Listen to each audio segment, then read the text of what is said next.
Semangat untuk belajar, jangan terlalu menghayal dapat pabrik yang indah, dapat sajang yang bagus, yang kerja enak mudah, sholat mudah, itu jangan terpikiran terbayang itu. Ya yang penting kita harus siap mental, siap. Assalamualaikum warahmatullahi wabarakatuh. Teman-teman, selamat siang waktu Korea Selatan. Video kali ini saya sama teman-teman TKI Indonesia ini mau berbagi sedikit pengalaman lah, bagaimana sih kerja di Korea. Mula-mulanya datang ke sini gitu. Dia ada temanku dari, kamu dari mana Mas? Jawaban? Dari Cilacap. Satu lagi siapa ya? Dari mana? Jawa Timur. Oh, Jawa Timur. Oke. Tak tanya-tanya ya, apa perbedaannya gitu masuk kerja di Korea ini. Oke, ikutin terus ya vlog ini. Jangan lupa di like, comment, and subscribe. Ini. Oke guys, ini teman saya nih. Ayo perkenalan diri dulu Mas. Dari siapa dulu nih? Dari Mas Syam dulu. Halo guys, perkenalkan nama saya Syam, asal dari Cilacap, Jawa Tengah. Dari Cilacap. Nih satu lagi siapa nih Mas? Halo, saya Rodin dari Malang, Jawa Timur. Dari Malang nih, teman-teman yang berbakat ini. Ini sama nanya ini, berangkat kerja di Korea ini kan sama-sama lah intinya. Kalau aku kan mandiri, ya aku nggak pakai LPK, aku mandiri. Kalau kamu gimana Mas? Coba terangin sama teman-teman yang Perjuangan ke Korea ya. Enggak, maksudnya mula-mula sini kamu melalui apa dulu? Aku kan mandiri. Kalau kamu kan ikut apa gitu? Biasa kayak teman-teman itu ikut lembaga, terus ujian kita sama. Cuma bedanya kalau prosesnya di lembaga yang aku ikutin itu nggak ada biaya tambahan untuk jasa terima kasih, gitu aja. Kok Mas Rudin gitu? Sama ya? Kalau Mas Rudin gimana? Saya ikut lembaga, biayanya juga ada ya, normalnya lembaga lah. Itu sama kayak teman-teman yang wajib pembelajaran. Oh jadi sama ya, kalau kebanyakan orang kita, khususnya orang Jawa kan mengikuti LPK yang itu LPK. Kan lebih apa? Kalau kita belum tahu pengalaman yang ikut lembaga kan lebih Terstruktur. Aku juga pengennya ikut LPK tapi belum tahu lah dari dulu lah. Dari Padang nggak ada itunya Mas. LPK besar nggak ada, cuma belajar sama kakak doang tok gitu. Kakaknya ex Korea. Oh, kakak saya dulu ex Korea, orang Padang juga. Dia yang ngajarin saya bisa berangkat ke sini. Mana lebih Kalau biayanya gimana Mas Syam, Mas Rodin? Berbiaya sama apa enggak beda? Dari Mas Syam dulu.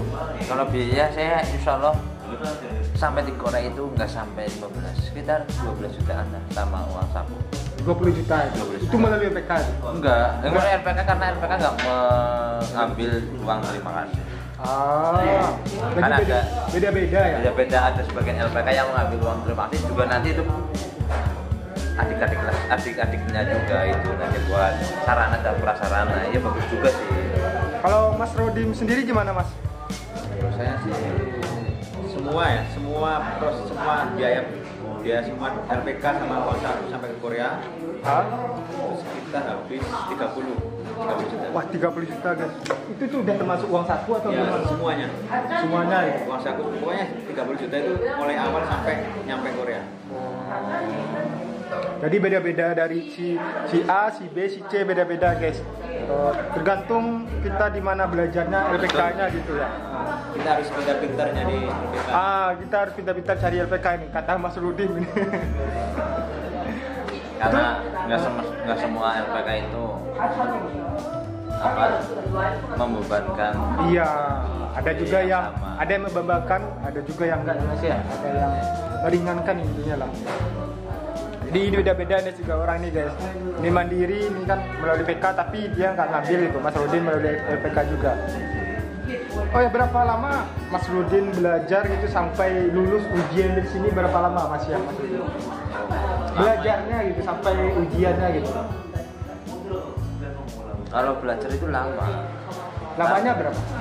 Karena kan belajar lama berapa bro? Ada sekitaran Yang wajibnya aja. wajibnya aja. Yang wajib kita belajar ya, kita maksimal belajar itu ya 1 tahun lah. 1 tahun paling lama ya. Nah, sudah harus konsentrasi. Itu 1 tahun tuh maksudnya udah ikut ujian atau gimana tuh? Udah nyampe ke Korea. Kalau sebaiknya buat teman-teman ini kan masukan buat teman-teman Iya, ya. Nah, kalau belajar itu minimal itu 7 bulan sebelum ada ujian. Jadi misalkan ini ujian tahun 2018 selesai, kita udah harus bersiap-siap ikut kursus bahasa Korea untuk mulai belajar secara aktif supaya mungkin ujian tahun 2019, karena semakin kesini persaingannya semakin berat dan kuota dari Korea pun juga nggak mesti, kadang sedikit kadang banyak. Oh, kalau Mas Rodin sendiri gimana Mas? Saya dulu sebelum ujian belajar 6 bulan sebelum ujian, tak lulus tahun 2015. Oh jadi 2 kali nih Mas? Ya, Dia dua kali gagal di Mas Rodin nih. saya 2015 awal Januari itu masuk lembaga. Ada ujian kalau nggak salah bulan 6, kalau nggak salah ujian bulan 6. Kalau nggak salah, kalau nggak lupa ya, saya bulan 6 bulan tahun 2015. Saya belajarnya di bulan 1 2015. Ujiannya di bulan 6 2015. Tapi yang Lulusnya nggak lulus. nggak lulus ya? Karena Terus tahun waktu belajar di lembaga itu cuma dikasih waktu 1 bulan. 1 bulan? Jadi kita sekolah di lembaga itu 1 bulan. Setelah itu bebas, maksudnya bebas. Oh kita yang belajar di rumah gitu? Kita belajar di rumah boleh, mau ke lembaga juga boleh. Tapi kalau ke lembaga itu ya sama. Ada biaya lagi gitu? Enggak? Gratis. Cuman ya bahasnya kemarin 1 bulan itu dibahas lagi gitu. Maksudnya nggak bahas yang lain. Maksudnya kita ikut kelas baru, kelas ada kelas kita. Oh gitu. Terus kamu ujiannya lulusnya tahun berapa Mas? Saya ujian lulus tahun 2017, kan 2016 nggak ada Ujian ya? ada ujian kosong. Jadi setahun itu dia Mas Rudi nganggur, ada ujian lagi 2017, alhamdulillah dia lulus 2017 ya? 2017 lulus, berangkat 2018. Berangkat 2018. Jadi proses mulai 2015 berangkat 2018. Oh, 3 tahun. Gitu guys, beda-beda pengalaman dari Mas Syam sama Mas Rudi.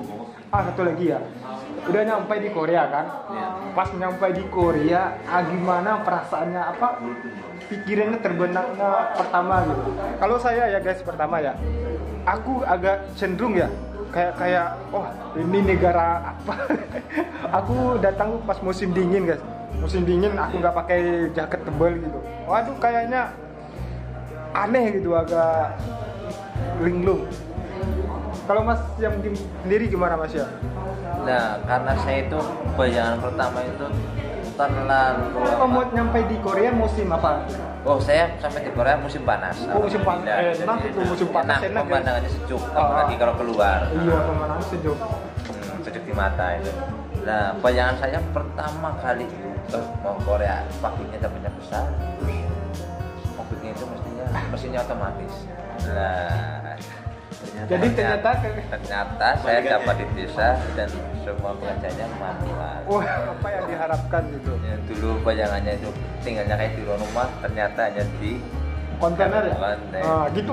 Di Korea ini nggak semuanya tidur di apartemen, nggak tergantung apa nasib seseorang ya maksudnya. Ada tidur di kontainer, ada di apartemen, tergantung kebijakan saja. Kalau Mas Rudi sendiri gimana Mas?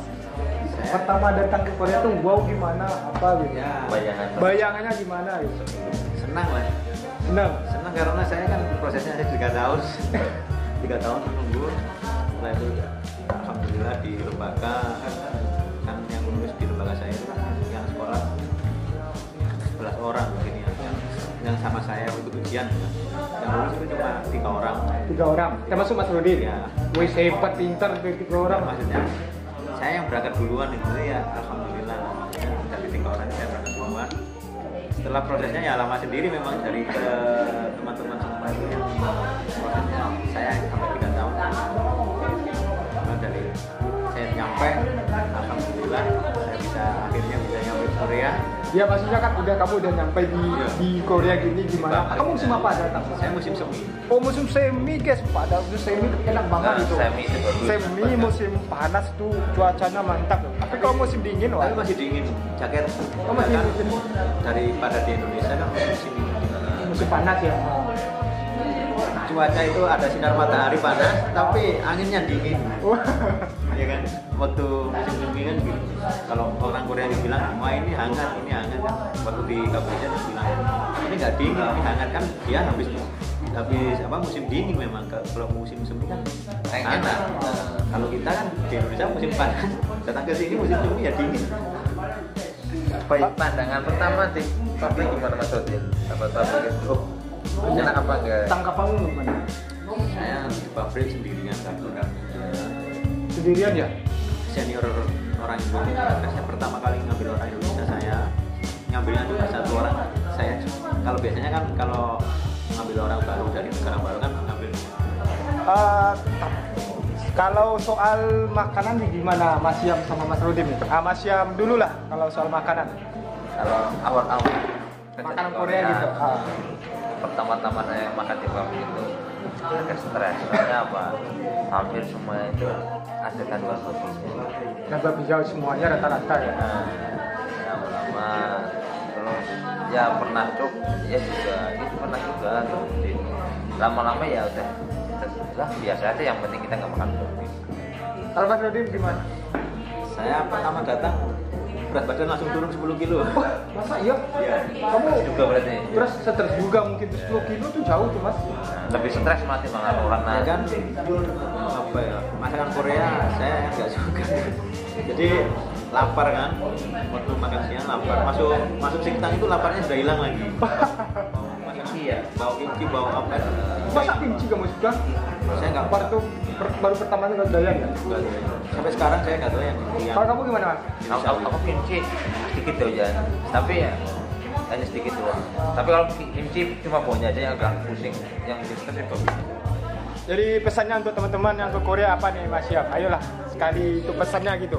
Pesan-pesan buat teman-teman yang mau ke Korea, ya semangat untuk belajar, jangan terlalu menghayal dapat pabrik yang indah, dapat sadang yang bagus, yang kerja enak mudah, sholat mudah, itu jangan terpikiran terbayang gitu. Ya yang penting kita harus siap mental, siap fisik, dan selalu jaga iman.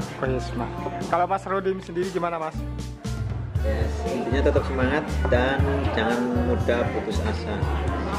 Kalau gagal ya kita ulangi lagi, gagal kita ulangi. Suatu saat pasti kita berhasil. Ya apalagi sekarang nih masa pandemi ini kan teman-teman yang banyak yang nggak berangkat ini. Ya itu harus benar-benar semangat, rajinin berdoalah, semoga dari pihak HRD Korea membuka penerbangan untuk para teman-teman PMI yang khususnya udah prosesnya udah sampai goal, tinggal menunggu penerbangan ya. Semoga dipermudah. Ya, tetap selalu semangat dalam beribadah dan semangat dalam menggapai cita-cita. Ada lagi? Udah. Itulah guys dari teman-teman saya nih pengalamannya yang di Korea. Ya. Buat teman-teman satu kali lagi, saat pertama kali ke Korea ya yang terpikir cari teman-teman ya yang dekat-dekat masjid. Nanti kalau di masjid itu kita bisa siraman rohani, ya menenteramkan hati kita. Wah iya Jadi, betul. Kalau kita jauh dari kita cari nggak masjid dulu, pikiran kita tambah stres nanti. Dari teman-teman masjid banyak sharing-sharing hal positif. Bisa berbagi lah ya Mas ya. Dari masalah pabrik itu, masalah keluarga gitu. Karena teman-teman masjid itu banyak bisa berbagi lah. Bagi masalah, bagi apa. Yang terpikirkan dari teman-teman yang mau terbang, nah nanti saya di mana cari masjid dulu yang terdekat itulah. Nanti kita singgah ke situ gitu. Itu teman-teman. Nah, itulah teman-teman. Pengalaman dari teman-teman saya ini benar juga tuh. Jadi untuk teman-teman yang belum berangkat, yang masih di Indonesia, ya tetap semangat lah. Insya Allah virus corona ini akan segera berakhir. Kita doain ya teman-teman ya, mudah-mudahan. Udah setahun corona ya? Udah setahun nih ya? Bulan 12. Bulan 12. Bulan 12 kan di Cina. Oke lah, terima kasih telah ngelihat vlog ini. Mudah-mudahan vlog ini bermanfaat. Ada pertanyaan bisa komen di bawah ini. Dan jangan lupa di like, comment, dan subscribe ya.